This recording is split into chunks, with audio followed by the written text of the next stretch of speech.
Na última segunda-feira, logo após o almoço, eu fui ao edifício Copan visitar uma amiga.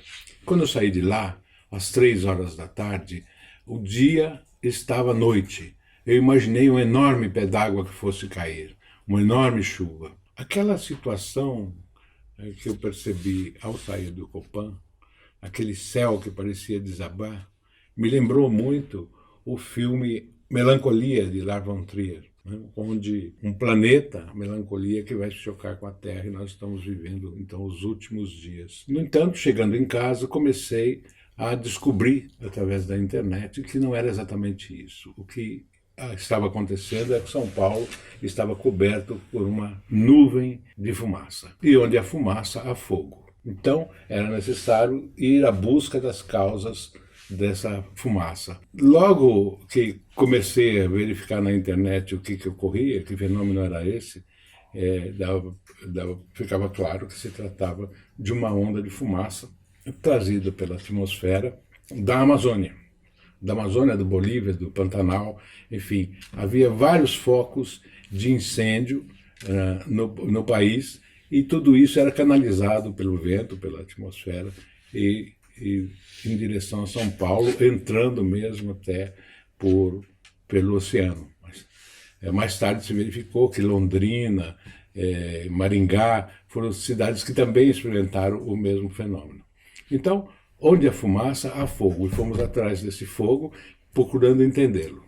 E descobrimos que entre 1º de janeiro e 18 de agosto, 71 mil focos de incêndio foram detectados no país, através de rastreamento de satélite, pelo INPE, etc. Isto era 82% superior ao que havia acontecido no ano passado. E o recorde anterior era de 2006, quando 66 mil focos de incêndio foram detectados nessa mesma época. Ora, muita gente dizia, ou diz, que é normal haver incêndio nessa época de seca no país. Mas não era exatamente isso que estava acontecendo, ou pelo menos não era só isso que estava acontecendo. Nós descobrimos, por exemplo, que no município de Novo Progresso, no sul do Pará, havia sido estabelecido no dia 10 de agosto o Dia do Fogo. Ou seja, os agricultores daquela cidade puseram fogo de maneira coordenada nas suas terras, nas suas florestas, para expressar para o governo o descontentamento com a atenção que ele dava ao agronegócio, à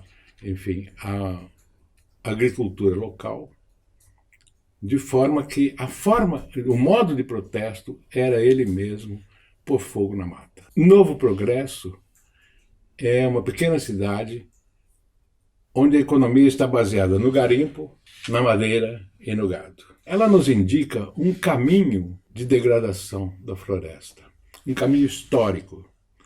Normalmente se começa com a exploração mineral, o garimpo do ouro, etc.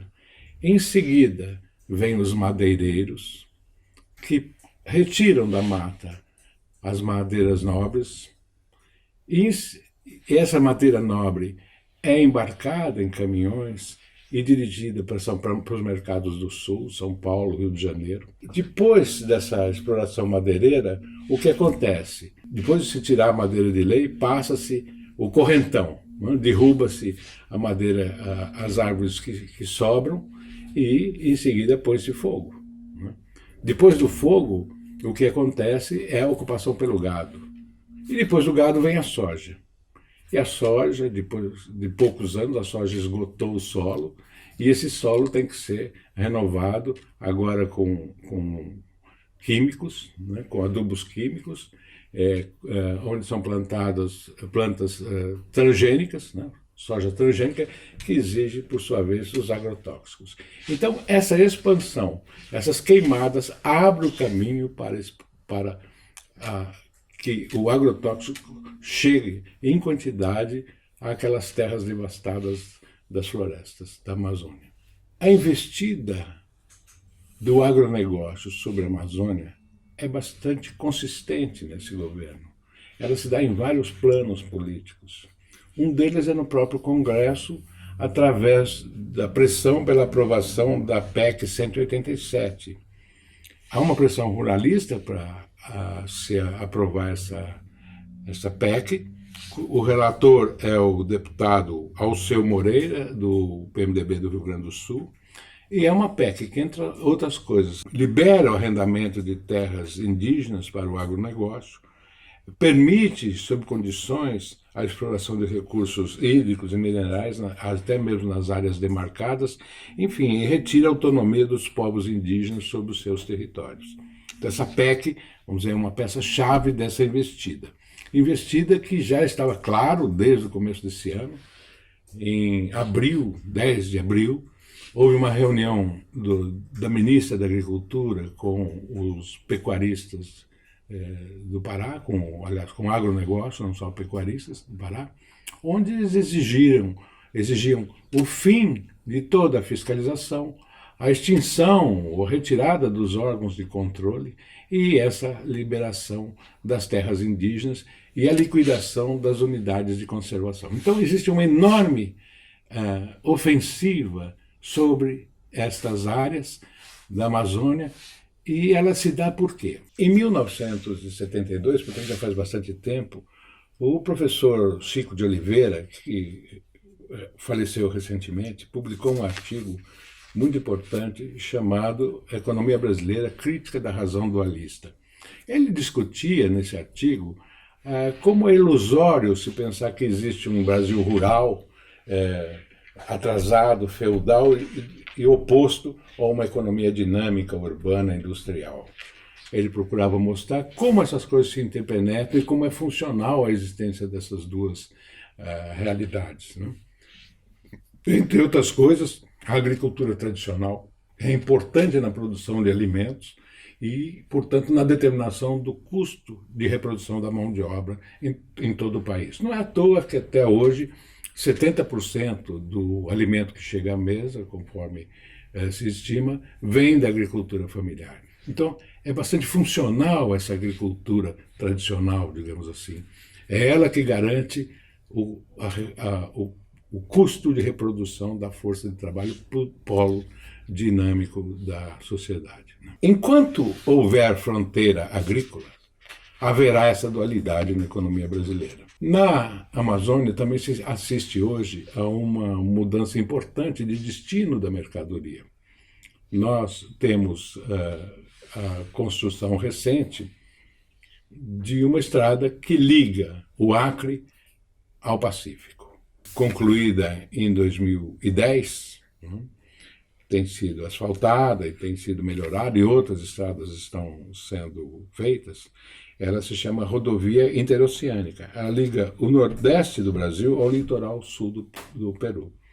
Então, por aí serão escoados os produtos da Amazônia, de uma Amazônia profunda, como era o Acre, distante do Porto de Santos, por onde saíam basicamente as mercadorias que iam para a Ásia, por exemplo, E hoje, então, algo que demorava 30, 40, 60 dias, uma carga que demorava até 60 dias para chegar na China ou no Japão, descendo pela cordilheira, saindo pelo porto do Peru, chega no Japão, na China, em apenas 8 dias. Eu estive lá no Acre, visitei açudes de criação de peixes e de tartarugas que vão ser produzidos e direcionados para o mercado chinês, o mercado japonês.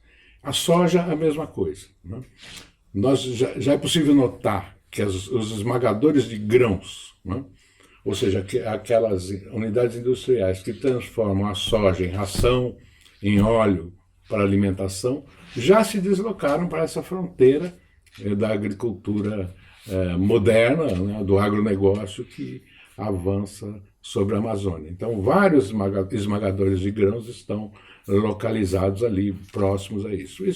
Elas se transformam em ração, e a ração permite a criação de galinhas, permite a criação de porcos, permite a criação de bois. Então, a soja não precisa viajar tanto, há um barateamento, de custos de produção, e há uma ocupação efetiva do território por essas commodities, né? Produção dessas commodities proteicas. E há uma proximidade maior com o mercado promissor da China e do Japão. Por trás deste avanço do agronegócio sobre a Amazônia, vem toda uma cultura nova se estruturando em torno dele. Então as estradas poeirentas se enchem de Hilux dirigidas por agroboys, né? E vem os rodeios, vem as festas do peão, né? Do boiadeiro, e vem também a música, né? Bruno e Marrone, né, que foram recentemente nomeados embaixadores do turismo do Brasil, né, são cantores que vão ocupando a cultura que se oferece à população nessas áreas colonizadas pelo agronegócio. Esse não é um Brasil que eu quero. Não sei quem está nos vendo se é isso que espera do progresso. Agora, isso não é uma questão tranquila, não é? Há rachas também que vão surgindo na opinião do agronegócio. Por exemplo, a ex-ministra Cátia Abreu, o ex-ministro Blairo Maggi, que são pessoas conservadoras, mas inteligentes, já deixaram claro que a retórica do governo na área ambiental tem levado muita confusão à comunidade internacional e ameaça o agronegócio de um retrocesso, né? O Blairo, especialmente, lembra que houve um esforço do agronegócio durante 20 anos para melhorar a sua imagem, né? Agropop, etc. Quer dizer, tudo isso está sendo posto em xeque na medida que o presidente se auto-intitula, né, o presidente da motosserra, né? Quer dizer, a imagem dele associada à motosserra é a negação disso. E Blairo e Cátia Abreu percebem que isso é um tiro no pé, né? Então nós estamos nessa situação em que, no fronte externo, esta política que é requerida pelo agronegócio para avançar sobre a Amazônia vai acabar redundando numa retração dos negócios e ninguém sabe o que esse enfrentamento vai dar em termos líquidos. Se o agronegócio vai ganhar ou se o agronegócio vai se autoprejudicar de forma expressiva. Eu acho que está claro que o que aconteceu segunda-feira aqui em São Paulo, né, com essa onda, com essa nuvem de fumaça que tomou conta do céu, mostra claramente a ligação entre o sul do país, o sudeste e a Amazônia. As pessoas que pensam ou pensavam que a questão da Amazônia é uma questão distante, uma questão ideológica, mais ideológica do que efetiva, não é? Coisa de ambientalista, coisa de ONGs internacionalizadas, acho que perceberam na prática que a Amazônia está aqui também. Tudo no mundo é interligado, né? E uma hora essa interligação é negativa, como aconteceu na segunda-feira, é percebida como negativa, né? Então, mas assim como acontece isso, porque na natureza todos os fenômenos são interligados, também na política todos os fenômenos são interligados. E o que eu quis mostrar aqui é exatamente essa interligação entre o modelo de desenvolvimento, o modelo até mesmo cultural de desenvolvimento e a destruição da floresta.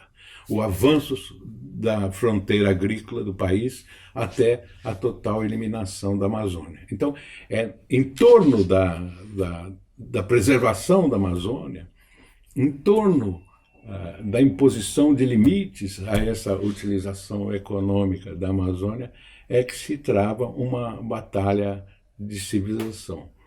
Que país nós queremos, né? Que país nós vamos construir?